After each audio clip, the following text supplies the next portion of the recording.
The opinions expressed in the following program are not necessarily those of Eastlink Community TV, its sponsors, or partners.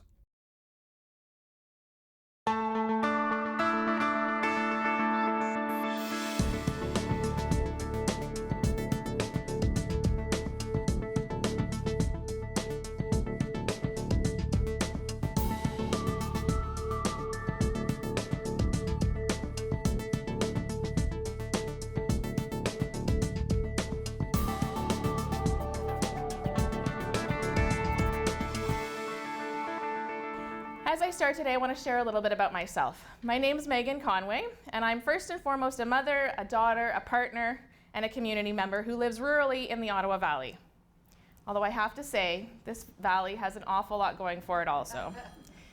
I'm mindful about the need to situate myself in this work. I came to volunteering at a very early age. My parents were both community-minded people, and for better or worse, I came from a politically involved family that prioritized getting involved in what was happening in community. From about the age of 8, I've had the privilege of finding ways to contribute. I also realize that my perspective and my privilege is not the same as everyone else. I'm mindful that we need to think collectively about the ways to strengthen volunteering infrastructure in this country to enable it to be easier for everyone to contribute so that it matters. So I want to start today's conversation with a real activity that we can all engage in at our tables. How many of you saw this year's theme for National Volunteer Week? Quick hands up if a few hands saw the theme for this year's. That's good feedback for myself that we have more work to do as we set the theme. So those of you that did see the theme, could one of you share what the theme for this year's National Volunteer Week was? Does anyone remember? The theme for this year's moment of National Volunteer Week was Every Moment Matters. And I would love for each of you at your table to spend a little bit of time individually first reflecting on when was a moment in your life when a volunteering moment mattered. Is there a table that wants to share the impact of those moments?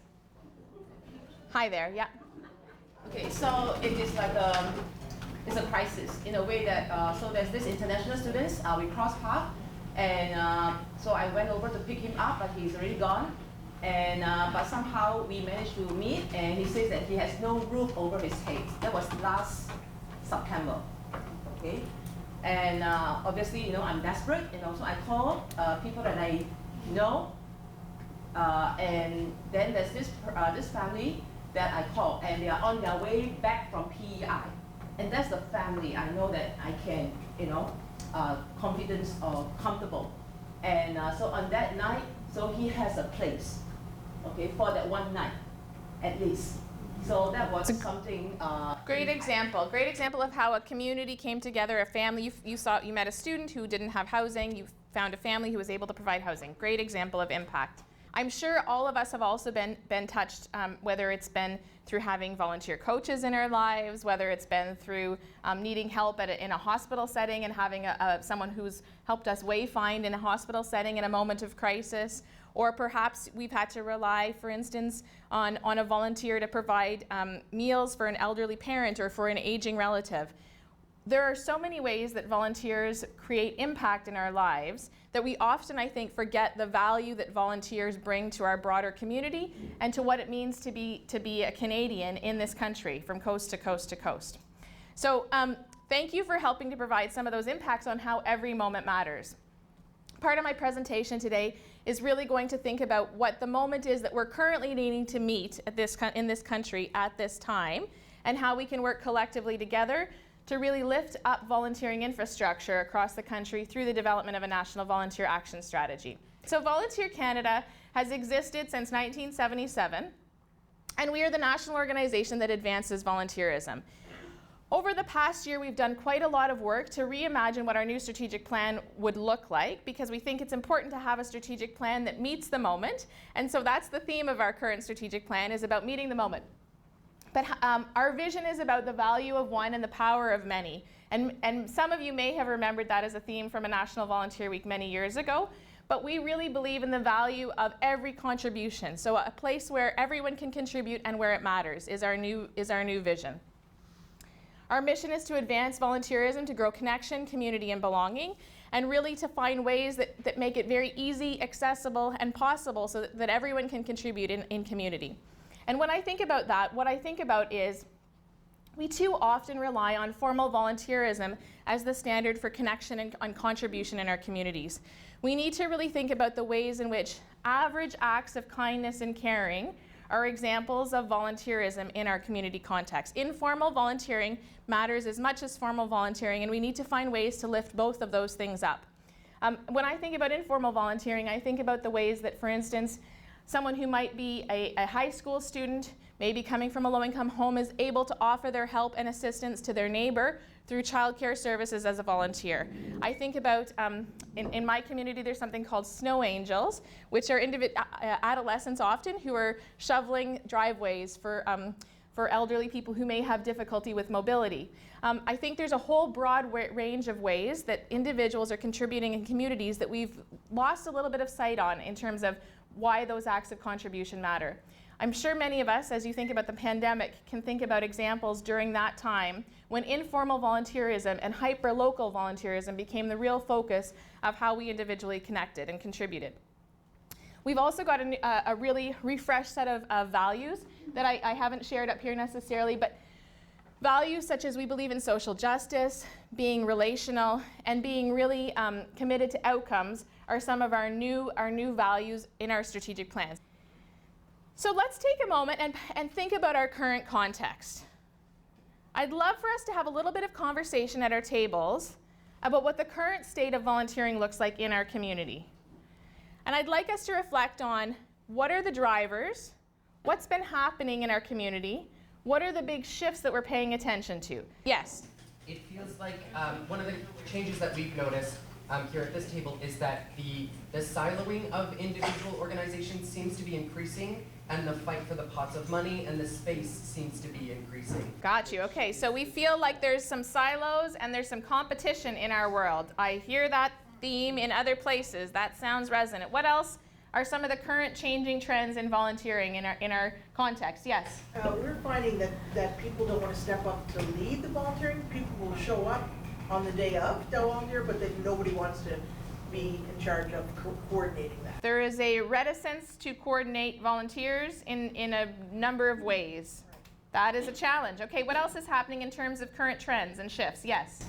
We were discussing the limitations of trying to find opportunities, and that organizations don't necessarily come forward with the opportunities they have to a centralized location. So a couple of us at the table have been looking for opportunities recently and have a lot of difficulty in finding a variety of things to even select from. And then finding out that you kind of have to get connections through the back door, if you will. So two things that I hear there in terms of trends or shifts, one of which is organizational capacity has been challenged in terms of their ability to recruit and retain volunteers, potentially, that organizations may not have capacity in that area.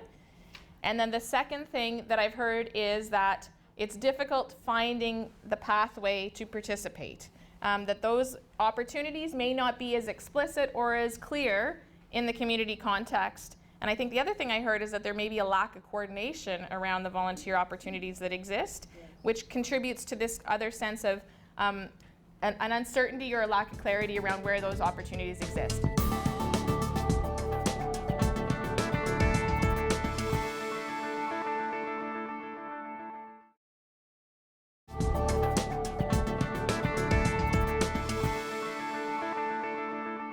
We talk a lot organizationally at Volunteer Canada about the third and fourth quarters of life and about how individuals have a tremendous amount to give in their third and their fourth quarter of life. And that as a system that's supporting volunteers, we need to really think about this, these new older adults that are emerging out of the workforce that have a strong desire to contribute and that may need different pathways to participate. So I love that example that there's, in Bridgewater, almost 48% of the population is an older adult. Like, that's a huge trend to pay attention. 48%, that's a huge trend to pay attention to that is really going to shift how we think about working with volunteers and the support systems we put in place. I have two small children. My partner and I both work in full-time jobs. We are at times, and we both are volunteering actively in our community, and at times we just sort of feel like we cannot keep it going kind of thing, because the level of burnout in volunteers is very high. In some examples, there's a sense of real fatigue, and there are mental health challenges that come with that sense of burnout that can show up in lots of different ways, right? And so there's a great example. You also touched on the cost of living, which, you know, is a theme we're hearing in lots of places also, that the cost of living is presenting a barrier to participation. So these are some really great examples, and I think you have tons of examples of ways you can solve these within this room and within this context. And what I wanted to do, I don't want to leave us feeling hopeless or feeling, you know, too buoyed to the future that may not exist necessarily. I think we want to think about, if these are the trends, how might we collectively come together to address some of those in ways that lift us all up? One of the key themes we're talking about at Volunteer Canada is that people solve problems, which is in some ways like a radical shift, right? Like, people solve problems. So how do we build the capacity of people to solve problems as volunteers? And one of the things we've been thinking about is, how might we build a radically inclusive movement of volunteerism in this country? How do we make it so that everyone can contribute in all sorts of ways and so that it matters? And so we're going to talk a little bit in the next 15 minutes or so about what we're doing organizationally as our plan, and then what we think a national volunteer action strategy can do to lift us all up. We don't want to leave everyone feeling totally hopeless or helpless in the scenario of, you know, all these shifting trends. The one I didn't hear, and I'm surprised, although maybe I shouldn't be, I didn't hear anything about technology in that conversation. About the AI. I didn't hear about AI, but maybe some of us talked about AI and technology and how it's going to mediate how we do our work. Next slide, thank you, Bruce. So a little bit of context about what's happening in Nova Scotia. This is from data that is from givingandvolunteering.ca. So you can type in givingandvolunteering.ca. It's the Canadian Knowledge Hub of Giving and Volunteering, which has been an initiative between Volunteer Canada, Imagine Canada, the Association of Fundraising Professionals, as well as Volunteer Management Professionals of Canada. It's a mouthful. But those four partners have come together to create the Canadian Knowledge Hub on Giving and Volunteering. A little bit of data here. Nova Scotia tracks right now with the rest of the country in terms of volunteerism. The one thing we will say is some of our current statistics indicate that there has been a significant decline in volunteering post-pandemic, informal volunteerism. Now those statistics are a little bit older. They're from the Business Conditions Survey from November 2022. Statistics Canada said that of organizations surveyed, 60% of them had a hard time recruiting and retaining volunteers. And of those, approximately 35% had to reduce or cut programs altogether. That has a significant impact on how we do the work we do in communities and the kinds of services we offer, and frankly, the kind of communities we're building as a country. So that shift in trend, in downward trend in volunteerism has been something we've been paying attention to organizationally. But this data comes from the Giving, the GSS GVP, the General Social Survey on Giving, Volunteering, and Participation. When I heard that term, I thought, the DVP, like what are we talking about? The GSS GVP, the General Social Survey on Giving, Volunteering, and Participating. And if you want to find local resources about what's happening in the province that are segmented across different age groups, go to givingandvolunteering.ca and you'll find lots of resources on that site. Next slide. Oh, yep. Yeah, was it the number? All this number? Sorry. The data that's in that website currently is from 2018. Statistics Canada does that survey every 5 years, and so more recent data will be coming out shortly because they've just completed that survey. So it is an opportunity for you to go there and find local data relative to your context. Just a little bit more around, you know, where formal volunteering is happening across the age span. I always love this one, and it sort of touched on, we've got this huge boom of older adults that are going to come out of the workforce, like Elizabeth's husband, and are going to be doing things like men's sheds and whatnot.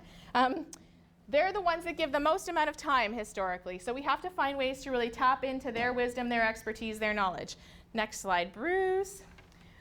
We've talked a lot about the trend, right? Like, how many of us are seeing increased need in our community? Yes. Is there a sense of increased need in our community? Always. And increased need maybe on frontline services. We're hearing across the board that things like food banks need like reliance on food banks as a support system is way up in communities across the country.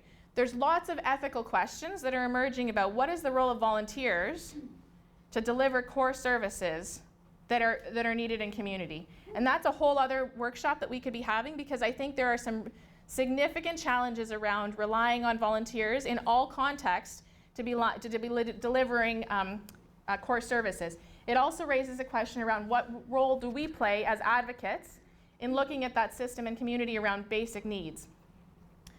We've talked a little bit about there's staff shortages, and I don't know about turnover in your context, but there's a lot of turnover that we're seeing in various organizations where the leader of volunteers who has been there for a long time has left. There's someone new, they're building the new system, they're building new policies, and they may be reaching out and trying to find resources and supports. Those are some trends that we're seeing. Next slide, Bruce. And we know that there's a whole bunch of change happening. The ways in which people are wanting to contribute looks very differently. People may not want to be saying, I'm going to go every Thursday from 5 to 8 o'clock to this volunteer shift. They may say, I have 20 minutes today at lunchtime. Can you can you use my services to volunteer? And so we have to think about what are the systems and supports we're putting in place organizationally and across our networks that are enabling different models of participation. Like, I think sometimes we have had an approach or a formula around volunteer engagement and volunteer recruitment and volunteer retention, right, that's worked for this amount of time. But as we've talked about, the entire context in which we're working in now has completely shifted. And so we need to think strategically about how do we adapt and reposition and pivot to really enable us to have better supports in place at an organizational level and strategically to meet needs in our community.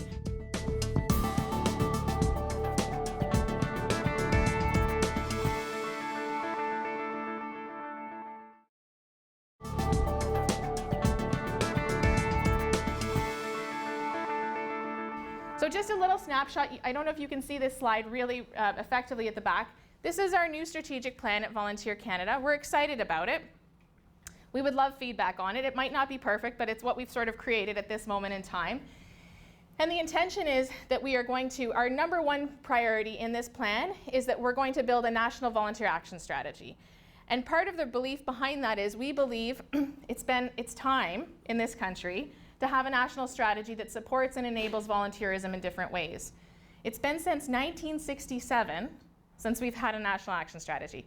And as we've identified, things have changed a lot since then. We are not the same country as we were 50 plus years ago. And that was, in some moments, many of us might, if you were around in 1967, or if you were a child back then, or you may have thought that that was a bit of a high watermark. You know, we had a lot of national pan-Canadian initiatives that really invested in and strengthened volunteerism. And we think of ourselves as a country of people who like to contribute. That may not be the case in the same way today, and we may need to really think, how do we collectively lift this national strategy up? The intention behind the national strategy is not that we at Volunteer Canada, recruit and retain all these resources, but the belief in a national strategy is that through the development of a comprehensive strategy at a federal level, we would be able to unlock resources, tools, and capital across local communities that would better strengthen and support volunteering and volunteer infrastructure. So that's the belief in our national strategy. I'll talk a little bit more as we kind of walk through the next couple of slides about the ways people can get involved.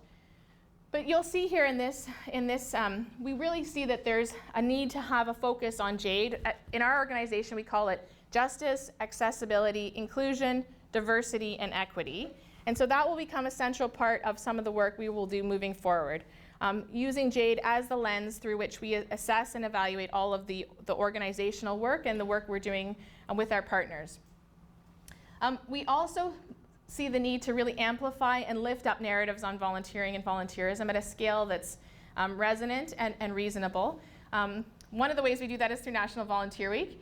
So I was a little disheartened to hear nobody here knew the theme this year. So that tells me we got more work to do organizationally to get that feeling like it's more connected in community. The other thing I want to flag is we talk about this need to strengthen volunteer infrastructure, and we talk about pathways to participation. So over the next 3 to 5 years, we're going to be building out a suite of programs that we're calling Pathways to Participation that will be focused avenues and streams that will engage diverse demographics in participating more concretely in community. We'll be thinking about how do we build out an intergenerational volunteerism hub across the country that brings younger people and older people together more intentionally. And we'll be looking for partners in communities to support the development of that intergenerational connection. We're also really thinking about what does the volunteer to career pathway look like, and how can we build resources and supports that strengthen that pathway for both newcomers, youth, and other individuals who are interested in volunteering to support their career development. I would encourage everyone to check out volunteerstrategy.ca. I've left on most of your tables, you'll see little postcards on the table.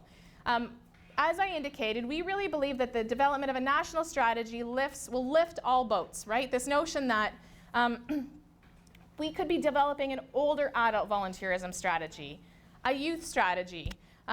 We need to think more comprehensively and collectively about how to address the trends that we identified earlier and find comprehensive solutions. One of the things we've done over the last year is we went and talked to communities across the country to hear from them what they would advise us to do as an organization in the development of this national strategy. And as part of those conversations, we heard a lot about these trends, these dominant trends that existed everywhere from St. John's, Newfoundland to Kelowna in British Columbia. Like, the conversation we had here today is very comparable to other communities in other places. So that to me says we have a role to play as an organization and as a network in thinking about how do we foster and support solutions across communities in the country. So we've been really advocating with our federal government colleagues to say, hey, 1967 is a long time ago. We think there's a moment now in this country to really think about developing a strategic, comprehensive, coordinated and collaborative national volunteer action strategy.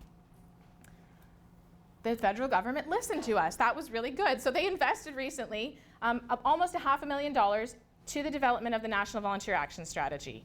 We're working with a number of partners, a number of funders across the country to say, hey, we're going to build this strategy collectively and through consultation. So currently we're in the process of developing the plan for what that strategy would look like. We think that there will be a need to have a technical resource group that will involve provincial bodies that will help develop some policy. We believe that there will be a need for lots of consultation on the ground with lots of stakeholders where we're saying, hey, what would need to go into a strategy? What kinds of resources, tools, and supports might you want to see generated through the development of a strategy? What audiences or demographics are ones that we need to be thinking differently about in terms of how to support them in volunteering?